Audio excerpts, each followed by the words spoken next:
سندھ کے مشہور اور تاریخی شہر سیون میں لال شہباز صاحب کا مزار ایک بڑی اہمیت کا حامل ہے۔ پورے پاکستان سے بلکہ پاکستان کے باہر بھی زائرین ہر سال لاکھوں کی تعداد میں یہاں آتے ہیں۔ سیون کے ایک طرف جامشورو ڈسٹرکٹ ہے جو سیون اسی کا حصہ ہے، لیکن جامشورو سے پہلے سیون جو تھا وہ دادو ڈسٹرکٹ کا حصہ تھا۔ سیون کی اپنی تاریخی اہمیت بہت زیادہ ہے۔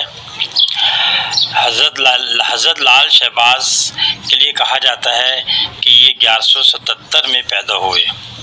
مسلمانوں کے ایک صوفی بزرگ ہیں اور بہت ان کا چاہنے والوں کی تعداد بہت زیادہ ہے، جیسے ہم نے آپ سے ذکر کیا تھا۔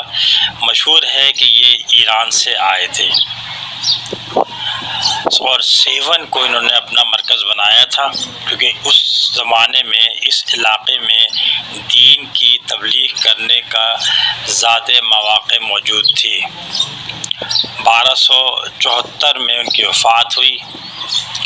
ان کے مقبرے کو سندھ میں بہت اہمیت حاصل ہے اور حکومتیں بھی اس کی تعمیر و ترقی کے لیے کوشاں رہتی ہیں۔ سیکیورٹی کا بہت سخت انتظام ہے، کیونکہ یہاں 2-3 دفعہ مختلف وقتوں میں حادثات ہو چکے ہیں۔ اور مزید یہاں کیا ہے، آپ ہمارے ساتھ رہیے گا۔